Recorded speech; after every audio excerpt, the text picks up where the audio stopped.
You wake up. You scroll. You tell yourself today is different. And by noon, you're the same man you were yesterday. Nobody warns you about this, the quiet, invisible war between who you are and who you keep promising to become.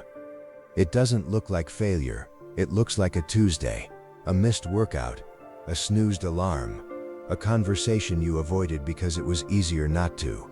But somewhere, 2,000 years ago, a man in chains understood something about discipline that most free men today will never grasp. He wasn't stronger than you, he was just done negotiating with himself. And by the end of this, neither will you be. Here's what nobody tells young men anymore. Weakness doesn't arrive all at once, it arrives in inches. One excuse becomes a habit, one habit becomes an identity. And one day you look in the mirror and don't recognize the man staring back, not because he changed overnight, but because he never changed at all. Millions of men are living this exact pattern right now, and most of them don't even know it's happening. They think they're just tired. They think they'll start Monday. They think discipline is something you feel, like motivation, a spark that either shows up or doesn't. But that belief alone has quietly destroyed more potential than failure ever has. If you've ever felt like you're capable of more but can't explain why you keep falling short, this isn't a coincidence, it's a pattern. And patterns can be broken. But first, you need to understand the one lie about self-control that almost everyone believes, and it's costing you more than you realize. The Stoics had a word for what most people are missing. Prohairesis, your faculty of choice. Not your feelings, not your circumstances. The part of you that decides how to respond, no matter what's thrown at it. Epictetus, born a slave, stripped of freedom, control, even his own body, taught that the only thing truly yours is your judgment. Everything else, wealth, reputation, comfort, was, in his words, not up to us. Think about that. A man with nothing built an entire philosophy on the idea that he still had everything that mattered.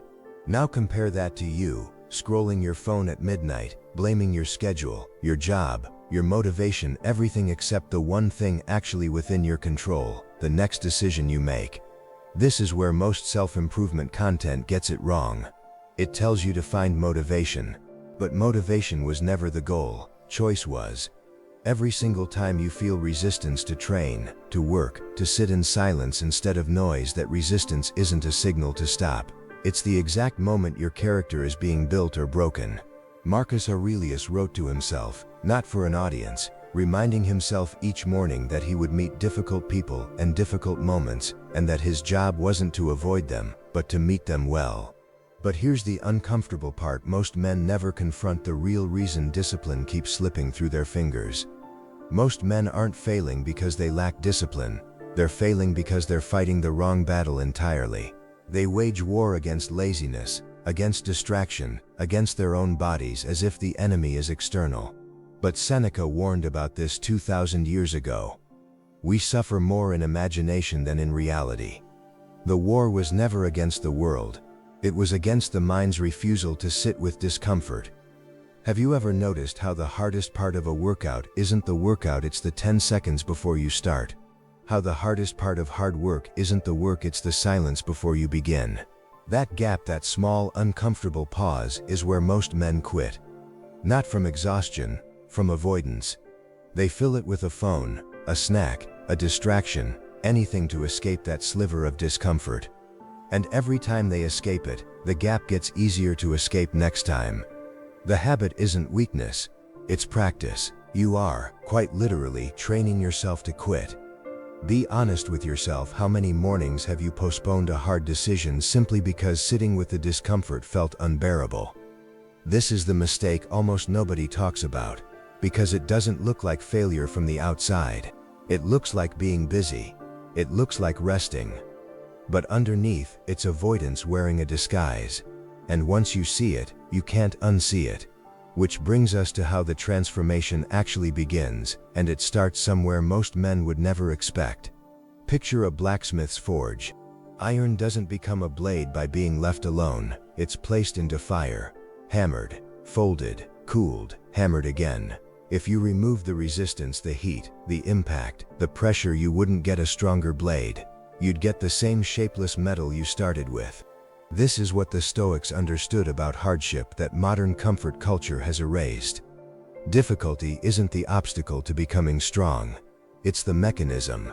Musonius Rufus taught his students that comfort should be approached with suspicion that a soft life quietly erodes a man's capacity to endure anything real. Not because suffering is good, but because avoiding all discomfort guarantees you'll shatter the moment life demands something from you. Picture yourself 6 months from now waking up before the world does. Not because a video told you to, but because the version of you that used to negotiate with the alarm clock simply doesn't exist anymore. Picture the version of you that doesn't flinch at hard conversations, hard mornings, hard decisions because you've hammered yourself into someone who doesn't break under pressure. That man isn't a fantasy. He's built the same way every disciplined man in history was built, one uncomfortable choice at a time, repeated until it becomes identity instead of effort. But knowing this isn't enough. Knowledge without action is just entertainment. So here's exactly how you begin starting today, not Monday. First, the morning confrontation. Before you touch your phone, do one hard thing. Cold water on your face. 10 minutes of movement.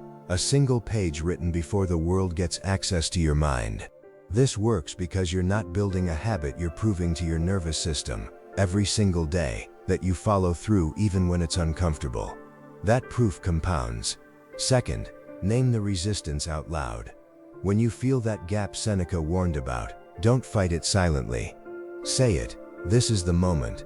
Naming resistance shrinks it. Silence lets it grow. Third, the evening account. Marcus Aurelius reviewed his day every night, honestly, without self-punishment. Ask yourself, where did I choose comfort over growth today? Not to shame yourself, to see clearly. What gets seen gets changed. Fourth, remove one excuse this week. Not 10. 1. The Stoics didn't chase perfection, they chased progress through small, repeated victories. Pick the excuse you lean on most, and eliminate its access to you. Could this be the reason nothing has changed until now? Not lack of willpower, but a lack of structure around your choices. These aren't complicated. They're not supposed to be. Complexity is where most men hide from the simple, uncomfortable truth. Change was always available to them. But there's one final piece, the deepest one, that ties everything together. Without it, discipline becomes exhausting. With it, discipline becomes who you are. Here is the realization that changes everything. Discipline was never about becoming someone new. It was about removing everything that isn't the real you. Zeno of Citium, after losing everything in a shipwreck, didn't build Stoicism from a place of gain. He built it from ruin. He discovered philosophy because he lost everything external and found, underneath the wreckage, something that couldn't be taken. That discovery became the foundation for one of history's most enduring philosophies. This is the perspective shift most men never reach. You are not broken and in need of fixing. You are buried under distraction, comfort, avoidance, noise, and discipline is simply the act of digging yourself out. Every cold morning, every hard choice, every moment you sit in discomfort instead of escaping it, that's not punishment, that's excavation. You're not becoming someone new, you're removing what was never really you in the first place. The strongest men in history didn't have less pain, less temptation, or less resistance than you. They simply stopped running from it. Marcus Aurelius ruled an empire while burying loved ones, fighting wars, and battling illness, and still wrote, calmly, that the impediment to action advances action, that what stands in the way becomes the way. That sentence alone has outlived empires. And it's waiting for you to actually live it, not just hear it, nod, and scroll to the next video like thousands of men before you already have. So here's where this leaves you. Not with motivation, motivation fades by morning. Not with hype, hype collapses under real pressure. But with something quieter and far more permanent, a decision. The version of you that keeps postponing, keeps negotiating, keeps waiting for the right moment to finally become disciplined, that version isn't protecting you. He's the one holding you back. And the uncomfortable truth is this: he will keep winning until you consciously choose to stop letting him. Think carefully about where you are right now. Not where you want to be, where you actually are. Be honest, is the life you're living the result of deliberate choices, or the accumulation of 1,000 small avoidances you never noticed happening. Because here's what almost nobody says out loud. Most men don't fail because life is too hard. They fail because they quietly agreed to a smaller version of themselves, one uncomfortable moment at a time, until smallness became familiar, comfortable even.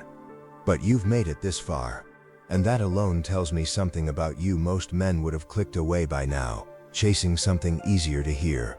You didn't. That's not an accident. That's the part of you the Stoics spent their entire lives trying to strengthen, the part that stays when everything in you wants to leave. So here's the challenge, plain and simple.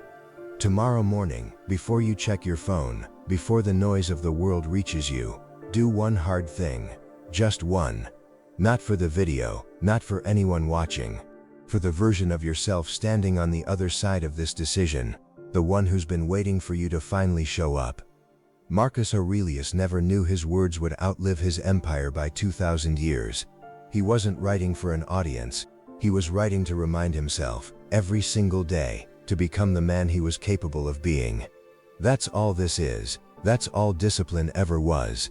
If this reached you today, if even one sentence cut through the noise, consider subscribing. Not for me.